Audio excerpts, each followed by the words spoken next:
It's November 2014, and a Chilean Navy helicopter is on routine patrol near the capital, Santiago. The crew is testing out a forward-looking infrared or FLIR camera. Something catches the technician's eye. And when he points his camera, this is what he captures. Two large overlapping orbs. Check it out. They're moving in unison. Maybe they're even connected. So we see here, this is done in infrared. Everything that's white is cooler, and everything that is in black is much warmer or hotter, giving off a lot of heat. Based on the thermal camera's readout, the object is hotter than everything else in the frame, and the Navy crew says the object's speed matches their own 130 knots. Then look, the objects seem to release a plume of some sort, not once, but twice. For forensic investigator Chase Klotsky, the plumes are an intriguing sight. I've just never seen anything like this before. And the plume, like, what is that? It's so unusual. Is it gas? Is it vapor? One thing Klotsky is certain about, the video is not a hoax. This case is absolutely the real deal. Chile actually openly investigates their UFOs. So when the Chilean government comes out and says, this is something that has the characteristics of a UAP, you can take it to the bank. The Chilean government studied this video for 2 years before releasing it to the public, and this UAP, or unidentified aerial phenomenon, didn't just look strange.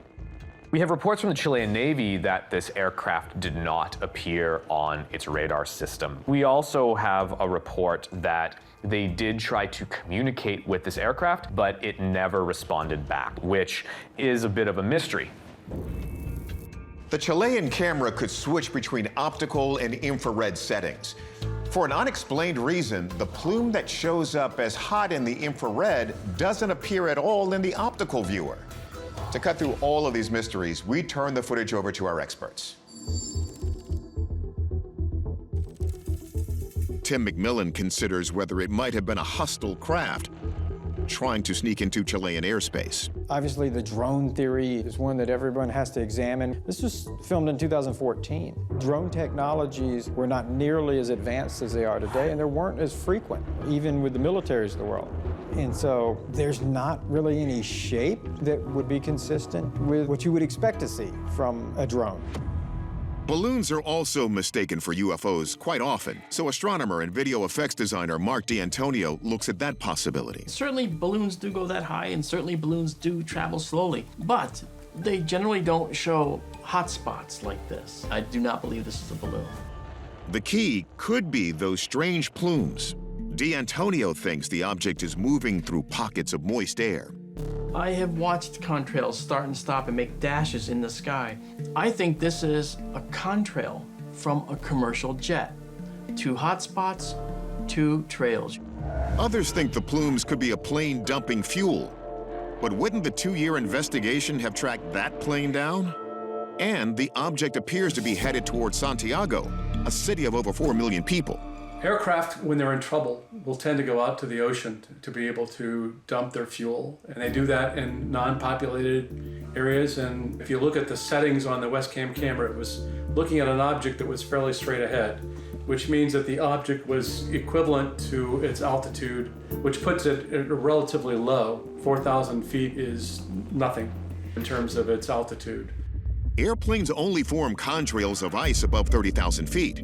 Hoffman sees why the Chilean authorities still view this video as unexplained. The Chilean video has an object that has all the appearances of being something that we would think of as being an aircraft, but we just don't know for sure.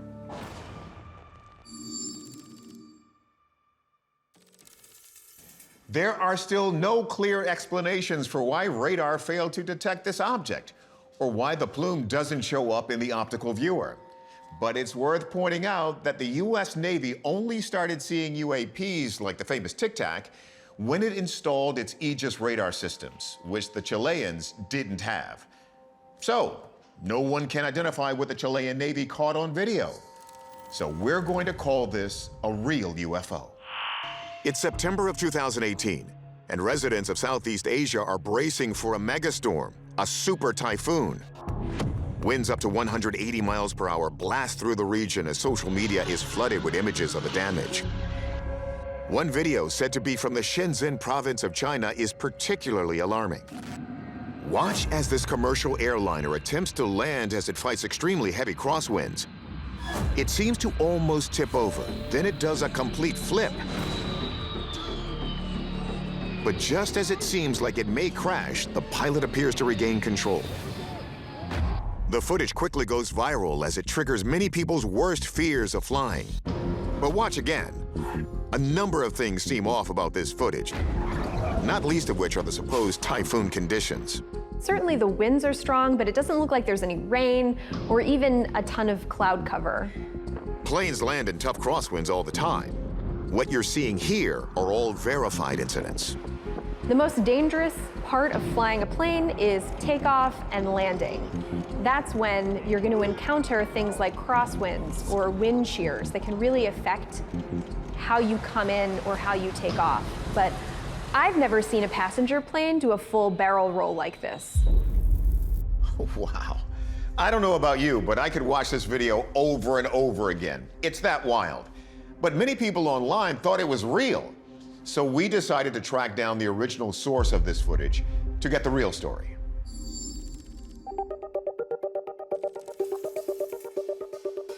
The creator of this clip is Minnie Sirbis, a filmmaker in Los Angeles. So this video was 100% CGI, a CG plane, fence, sky, everything. But here's the thing. Minnie never claimed the video was real. That was someone else. Somebody stole my footage. When the video went viral, it wasn't through my YouTube channel. It was through somebody else's Facebook post. And I only learned about it after it got millions of views. So clearly, many people were duped. But still, could an airliner flip like this in real life? Commercial planes, they're not designed to do barrel rolls and things that you might see from military jets. As the plane goes through these rolls, it appears to successfully recover off camera. That really wouldn't be consistent with what we would see in a commercial plane. You're going to lose any propulsion that you have at this point because you have a catastrophic shift in this plane that is designed not to do this. Just to be certain, we asked physicist Hakeem Oluseyi if any kind of weather system could cause a plane to flip, like in this video. A plane maintains its lift via the headwind, right? It's the relative speed of the plane going into the wind.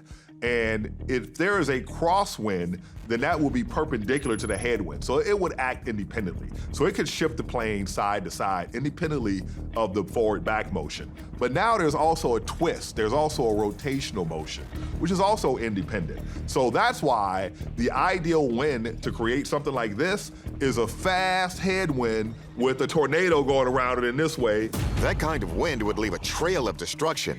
But look, in the video, the fence and tower are intact and undisturbed. So, our verdict?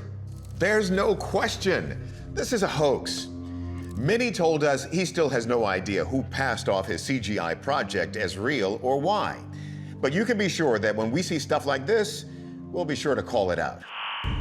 It's October 2021 in Mossel Bay, South Africa. A team of 14 stunt skydivers is flying at altitude and preparing to jump. 9 members of the team, including their videographer, are coming out onto the side of the plane or waiting just inside when suddenly their adventure takes a nosedive, literally. The plane slips once, twice, and then falls out of the sky, just as the videographer lets go, followed by the other waiting jumpers. The camera keeps rolling as the plane sails past them, heading down rapidly toward the Earth. Another person jumps from the plane as it starts to level off and disappear into the clouds. This video is so incredible that I think we need another look. Here's where the plane flips upside down and goes into a barrel roll before beginning to nosedive. Even stranger, after the near disaster, the skydivers proceed with their planned jump. Journalist Amy Title says she can't imagine what must have been going through their minds. It's really incredible that this plane completely missed the skydivers. and they seem to go right back on with their jump, getting in formation. They don't seem fazed by the fact that they almost just got hit by a plane. The pilot also looks like they're very competent. The plane isn't flying at an angle where it would naturally stall the instant that it does. So are we looking at something that's CGI, something that has fake elements to a real video?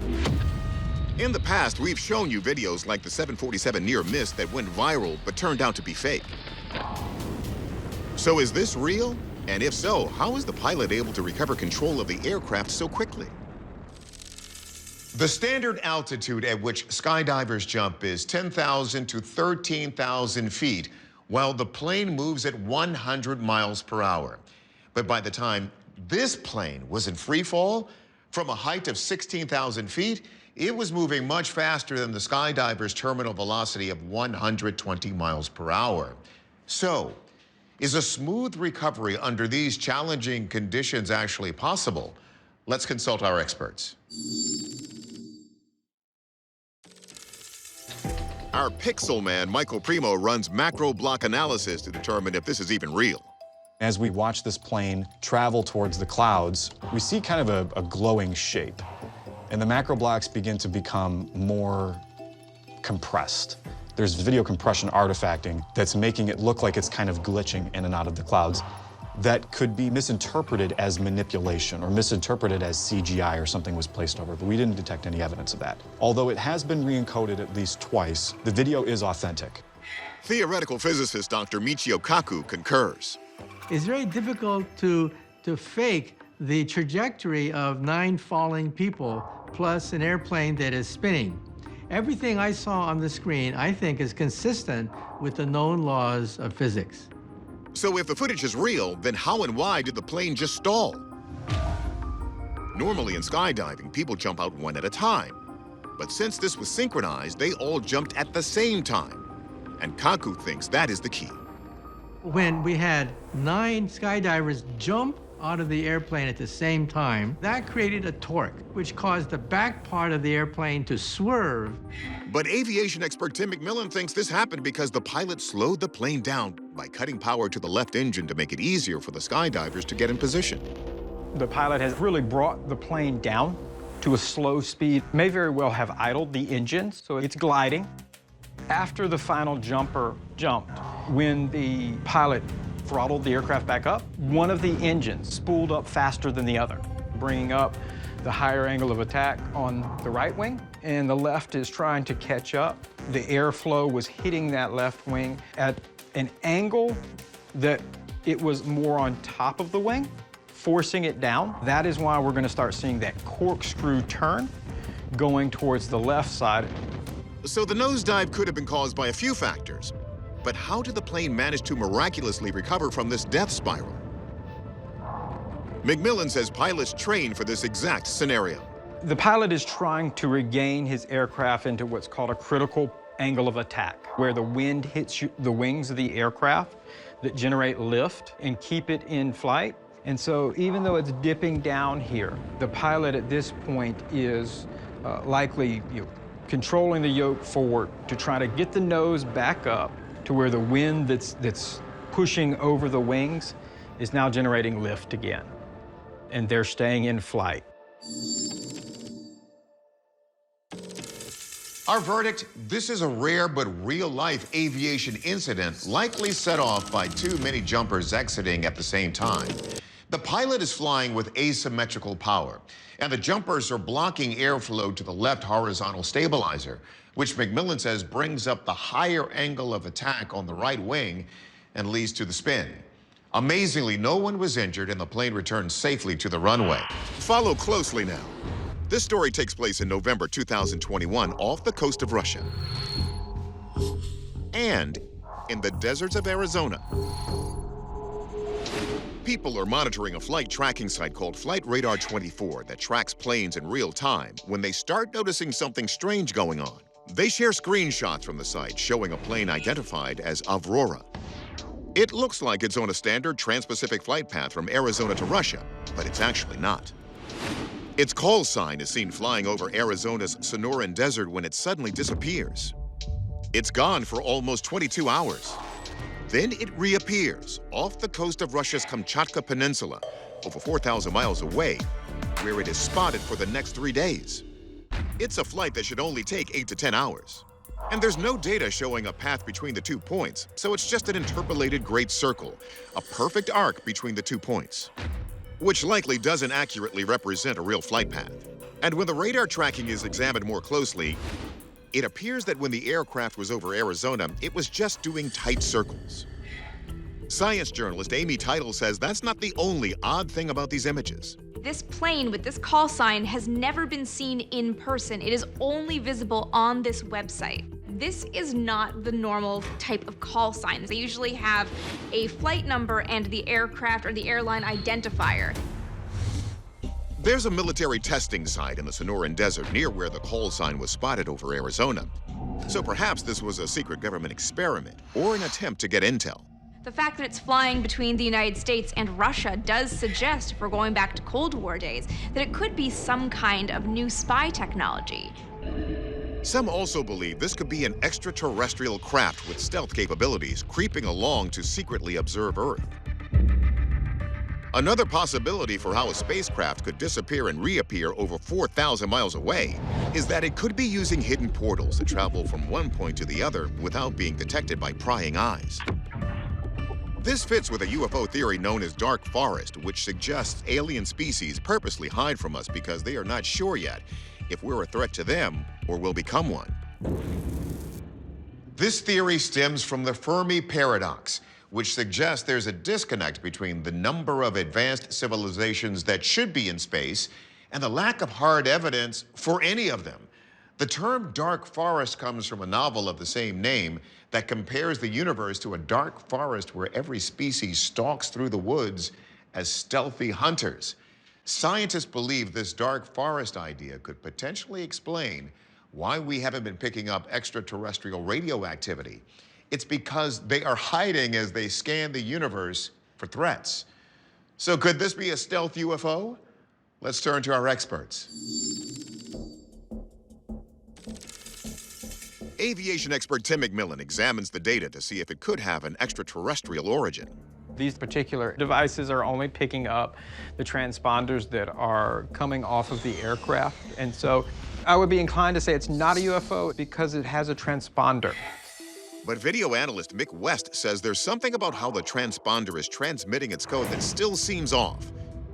Could it be a glitch in the system? The transponder codes that we see here are the ICAO, the International Civil Aviation Authority codes. They are a 6-digit hexadecimal code, which means it uses the digits 0 through 9 and A through F.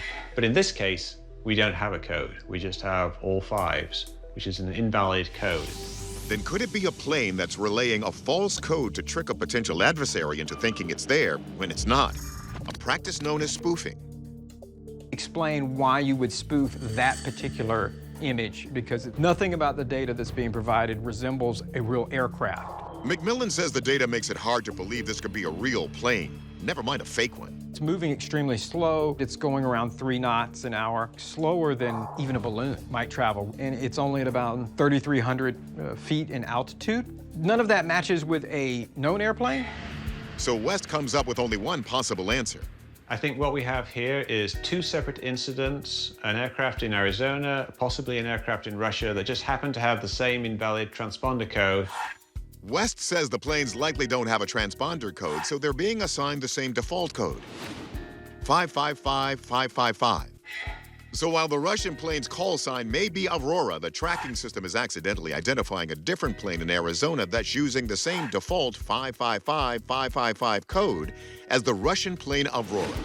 Avrora is simply the Russian spelling of the word Aurora.